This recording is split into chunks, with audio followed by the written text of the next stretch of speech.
সম্মানিত মুসল্লিয়ানে কেরাম, পবিত্র কোরআনে কারীমের ৭৩ নম্বর সূরা সূরাতুল মুজাম্মিলের ৭ এবং ৮ নম্বর আয়াতের ব্যাখ্যা চলছে। এই পবিত্র আয়াতগুলোতে মহান আল্লাহ তাআলা তার প্রিয় নবীকে বেশি বেশি জিকির করার কথা বলেছেন। হাজারো ব্যস্ততার মধ্যেও একটু সময় পেলে, একটু অবসর হলে আল্লাহ তাআলার জিকিরে যেন ডুবে যান, আল্লাহ তাআলার জিকিরে যেন আত্মভোলা হয়ে যান। আল্লাহকে এমনভাবে স্মরণ করার কথা আল্লাহ তাআলা তার নবীকে বলছেন। সম্মানিত মুসল্লিয়ানে কেরাম, আল্লাহ তাআলার জিকির কোন কোন বাক্য দিয়ে করতে হয় এই ব্যাপারে আমাদের আলোচনা চলছিল। প্রথম জিকির হইল লা ইলাহা ইল্লাল্লাহ, খুব বেশি পরিমাণে কালিমার জিকির করতে হবে।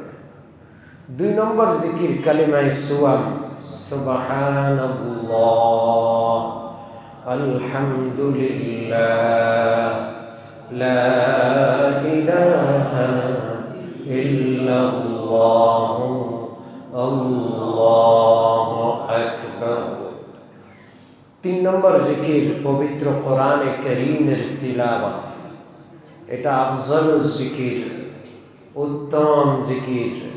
বেশি বেশি কোরআনের তেলাওয়াত করতে হবে। কোরআনের কিছু বিশেষ সূরা রয়েছে, সূরা ইয়াসিন, সূরা ওয়াকিআ, সূরা তাবারাকাল্লাযী, সূরাতুল ফাতিহা। এই সমস্ত সূরার ফজিলত আলোচনা হয়েছে। এখন আমাদের আলোচনা চলছে আল্লাহ তাআলার আরেকটা জিকির হলো দুরূদ শরীফ। কোন জিকির? দুরূদ শরীফ। আল্লাহ তাআলা নিজে তার রাসূলের প্রতি দুরূদ পাঠান। সুবহানাল্লাহ। ইন্নাল্লাহা ওয়া মালাইকাতাহু ইউসাল্লুনা আলান নবী ইয়া আইয়ুহাল্লাযীনা আমানু সাল্লু আলাইহি ওয়া সাল্লিমু তাসলিমা। এই আয়াতটা আমরা অনেকে পারি, কিন্তু আয়াতের অর্থ জানি না। আল্লাহ বলছেন, হে ঈমানদার বান্দারা, নিশ্চয়ই আল্লাহ এবং ফেরেশতারা তার নবীর প্রতি দুরূদ পাঠান। আল্লাহও দুরূদ পাঠান, ফেরেশতারাও দুরূদ পাঠায়।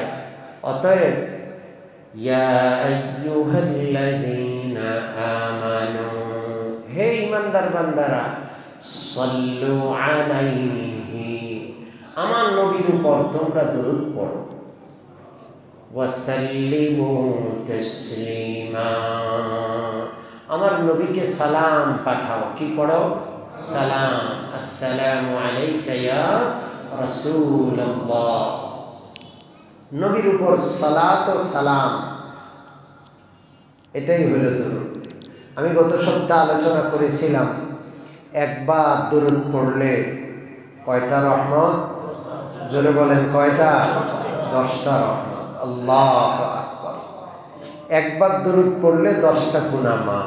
কয়টা গুনাহ মাফ? একবার দুরূদ পড়লে আল্লাহর কাছে বান্দার 10টা মর্যাদা বাড়ে। কত বিশাল ব্যাপার! রহমত নাযিল হইলে মুসিবত দূর হয়। রহমত নাযিল হইলে মনে প্রফুল্লতা আসে, খুশি আসে। আপনি মনটা খারাপ, কেন খারাপ অনেক সময় বোঝা যায় না, নিজেও ধরতে পারি না যে মনটা কেন বিষয় আছে, ভাল লাগে না। একটা শব্দ আছে না, কি শব্দটা? ভাল লাগে না। অনেকেই বলে কেন ভাল লাগে না, এটা অনেক সময় মনে পড়ে না যে কি হয়েছে। আপনি ওই সময় দুরূদ শরীফ পড়েন, আল্লাহর রহমত হবে, আপনার মনে ফুর্তি আসবে। দুরূদ শরীফের উসিলায় মনের মধ্যে আল্লাহ তাআলা খুশি দিয়ে দিবেন। সুবহানাল্লাহ। মুসিবত দূর হবে। আল্লামা ফাকেহানি রহমতুল্লাহ আলাইহি একজন বহু বড় আল্লাহওয়ালা হযরত শেখুল হাদিস জাকারিয়া রহমাতুল্লাহ আলাইহি তিনি ফাজাইলে দুরুদে লেখেন, আল্লামা ফাকিহানি রহমাতুল্লাহ আলাইহির একটা কিতাব আছে, কিতাবু ফজরিল মুনির।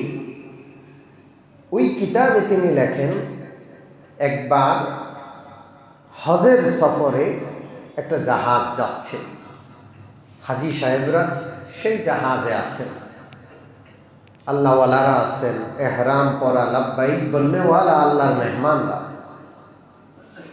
এমন সময় প্রচন্ড তুফান শুরু হল, সাগরের মাঝখানে, মধ্য সাগরে তুফান আর তুফান, পেরেশান সবাই, যে কোনো সময় উল্টে যাবে, স্টিমার উল্টে যাবে, সবাই মরবে, এই ছাড়া কোনো উপায় নাই। পাহাড়ের মতো ঢেউ। ওই আল্লাহওয়ালা বড় পরেশান হয়ে গেলেন। লোকজন তার কাছে আসলো, এসে বলল যে হুজুর একটু আমল করেন, একটু দোয়া করেন। তিনি দোয়া করলেন, কিন্তু অবস্থা ভালো হচ্ছে না, পেরেশানি, সবাই কান্নাকাটি, তার ঘুম এসে গেল, একটু তন্দ্রা। এই তন্দ্রার মধ্যে তিনি আল্লাহ রাসূল সাল্লাল্লাহু আলাইহি ওয়াসাল্লামকে স্বপ্নে দেখলেন। আল্লাহ রাসূল সাল্লাল্লাহু আলাইহি ওয়াসাল্লাম তাকে বলছেন, তুমি একটা দুরূদ শরীফ 1000 বার তোমার সাথী সঙ্গীদেরকে নিয়ে পাঠ করো, আল্লাহ মুসিবত দূর করে দিবেন। তিনি ঘুম থেকে জাগলেন, সাথীদেরকে বসাইয়া দুরূদ শরীফ পাঠ করা শুরু করলেন। এখনো মাত্র 700 বার পাঠ করছেন। কয়শো বার? 700 বার পাঠ করছেন। একেবারে সমুদ্র ঠান্ডা হয়ে গেল। বিশাল তুফান, বিশাল সাইক্লোন কোন দিকে উধাও হয়ে গেল। ওই দুরূদ শরীফটার নাম দুরুদে তুনাজ্জিনা। আমরা পুরাতন যারা বৃদ্ধ মানুষ তারা অনেকেই পারে, এই দুরূদ শরীফটা মুখস্থ করে নেবেন, যে কোনো মুসিবতে খুব কার্যকরী। আল্লাহুম্মা সাল্লি আলা মুহাম্মাদিন সালাতান তুনাজ্জিনা বিহা মিন জামিইল আহওয়ালি ওয়াল আফাত ওয়া তাকদি লানা বিহা মিন জামিইল হাজাত ওয়া তুতাহহিরুনা বিহা মিন জামিইস সাইয়্যাত ওয়া তারফাউনা বিহা আ'লাদ দারাজাত وتبلغنا بها أقصى الغايات من جميع الخيرات في الحياة وبعد الممات إنك على كل شيء قدير। দেখছেন বুড়া মানুষরা পারে।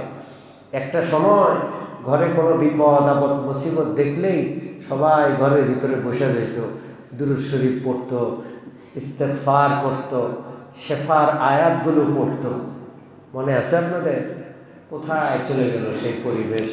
এখন আর কোনো কারো, সবার শুধু টাকার দিকে, যে কোনো মুসিবত, পকেটে টাকা আছে কিনা, হসপিটাল কোনটায় যাব, এগুলোর চিন্তা।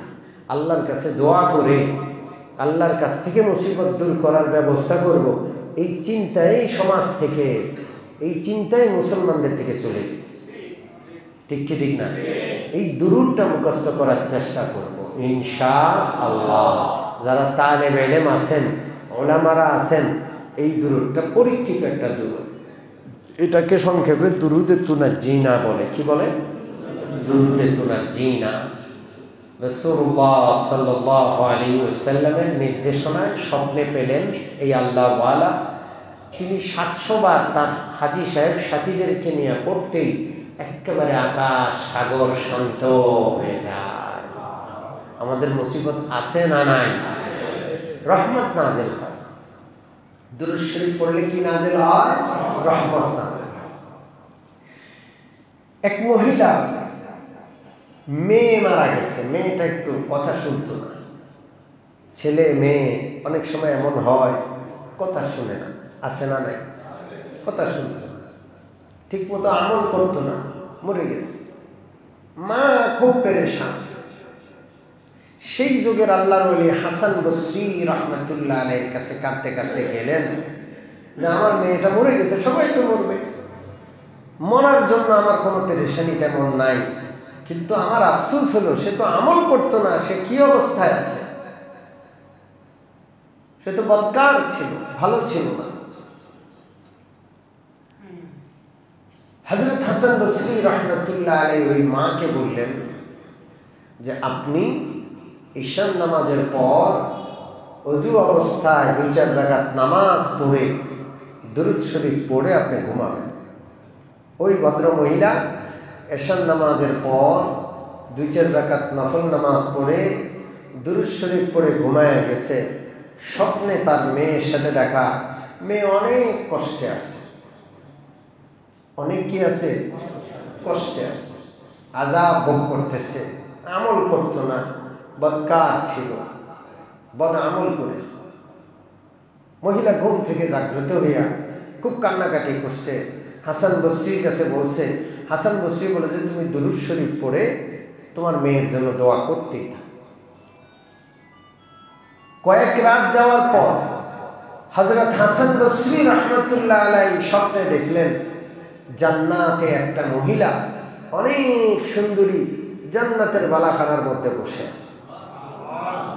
ওই মেয়ে জিজ্ঞেস করে আপনি কি আমাকে চিনছেন? হাসান বসরি বলে চিনি নাই। তুমি কে? আমি তো চিনলাম না। আমি ওই মেয়ে যার মা আপনার কাছে এসে কান্নাকাটি করেছিল, বলেছিল আমি খুব বদকার ছিলাম এবং আমার মা স্বপ্নে দেখেছে আমি জাহান্নামের শাস্তি ভোগ করতেছি। হ্যাঁ, মনে তো পড়ছে, কিন্তু তোমার মা স্বপ্নে দেখছে তোমার দুরবস্থা, এখন তো আমি দেখতেছি তুমি জান্নাতের বালাখানার মধ্যে আছো। হ্যাঁ, সঠিক কথা, আমার মা স্বপ্নে দেখছে যেটা সেই দুরবস্থায় আমি ছিলাম, কিন্তু আপনি যে আমার মাকে দুরূদ শরীফ পড়ে দোয়া করতে বলছেন, দুরূদ শরীফ পড়লে আল্লাহ দোয়া কবুল করে। আমার মার দুরূদ শরীফ পাঠের উসিলায় দোয়া কবুল করে আল্লাহ আমাকে ক্ষমা করে জান্নাত দান করে। এই জন্য হাদিসে আছে ক্বালা রাসূলুল্লাহ সাল্লাল্লাহু আলাইহি ওয়াসাল্লাম ইন্নাদ দুআ মাওকুফুন বাইনাস সামাই ওয়াল আরদি লা ইয়াসাদু মিনহা শাইউন হাত্তা তুসাল্লি আলা নাবিয়িকা।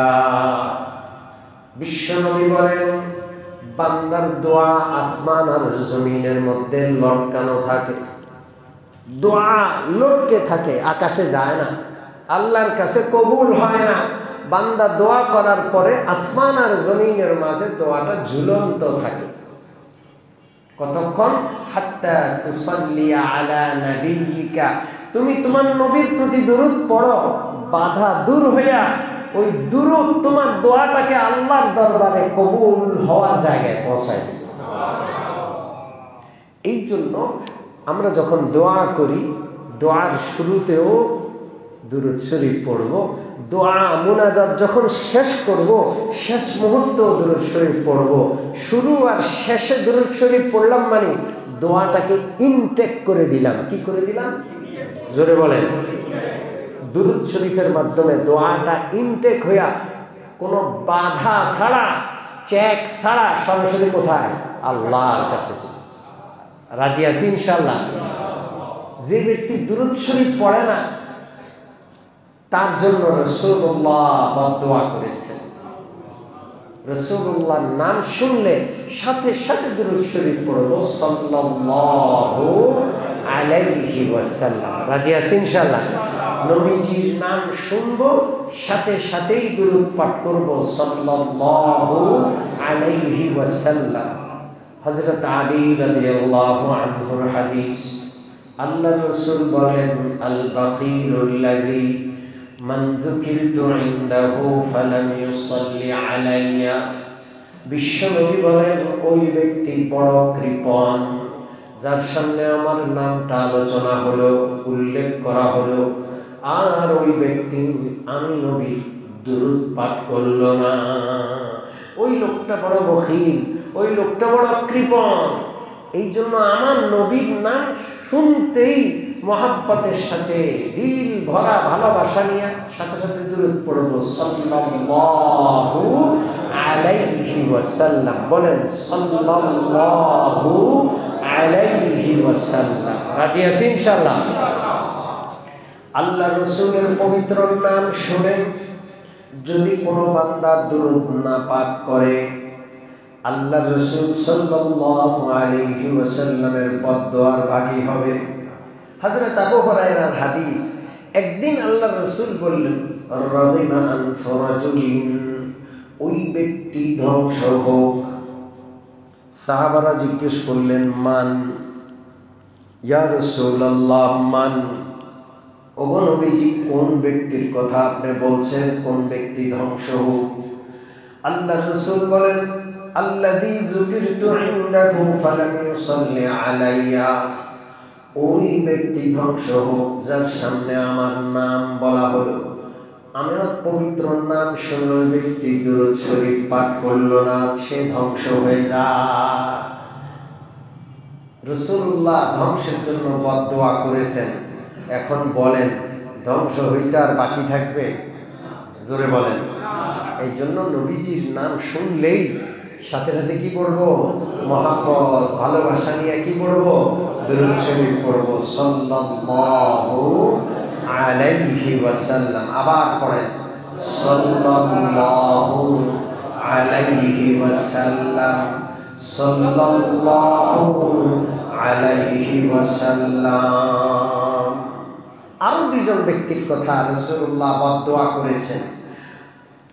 রাদিমা আনফু রাজুলিন দাখালা আলাইহি রমাযান সুম্মা সালাখা ক্বাবলা আন ইউগফারা লাহু, ওই ব্যক্তি ধ্বংস হোক যে রমজান মাস পাইল, এক এক করে প্রতিদিন শেষ হইয়া রমজান চলে গেল, সে আল্লাহর কাছ থেকে ক্ষমা নিতে পারল না। এমন ক্ষমা, রহমত, মাগফিরাত, জাহান্নাম থেকে মুক্তির মাস পাইয়াও সে আল্লাহর কাছে কেঁদে কেটে তওবা করে নিজের ক্ষমা নিতে পারল না, ও ধ্বংস হয়ে যাবে। রাসূলুল্লাহর বদদোয়া, ধ্বংস হইতে আর বাকি থাকবে? 3 নম্বর ব্যক্তি, রাজুলুন আদরাকা ইনদাহু আবাওয়াহু আল কিবারা আও আহাদাহুমা ফালাম ইয়াদখুলাল জান্নাহ, ওই ব্যক্তি যে বার্ধক্যে তার বাবা মাকে পাইল অথবা কোনো একজনকে পাইল আর তার বাবা মার খেদমত করে, তাদের দোয়া নিয়ে, তাদের সন্তুষ্টি নিয়ে এই লোকটা জান্নাত কামাইতে পারল না, বাবা মা পাইয়াও জান্নাত কামাইতে পারল না, এর মতো ধ্বংস হওয়ার ব্যক্তি আর কে আছে? বাবা মা মানে জান্নাত এক কথায়, বাবা মা কারো আছে মানে তার কি আছে? তার হাতের নাগালে জান্নাত। দুর্ভাগা হবে যদি সে খেদমত না করে এমনে এমনে সময় নষ্ট করে। বুড়া বাবা আমাদের ইজ্জত করব, কদর করব। রাজি আছি ইনশাআল্লাহ? জোরে বলেন, রাজি আছি? দুরূদ শরীফ বেশি বেশি পড়ব।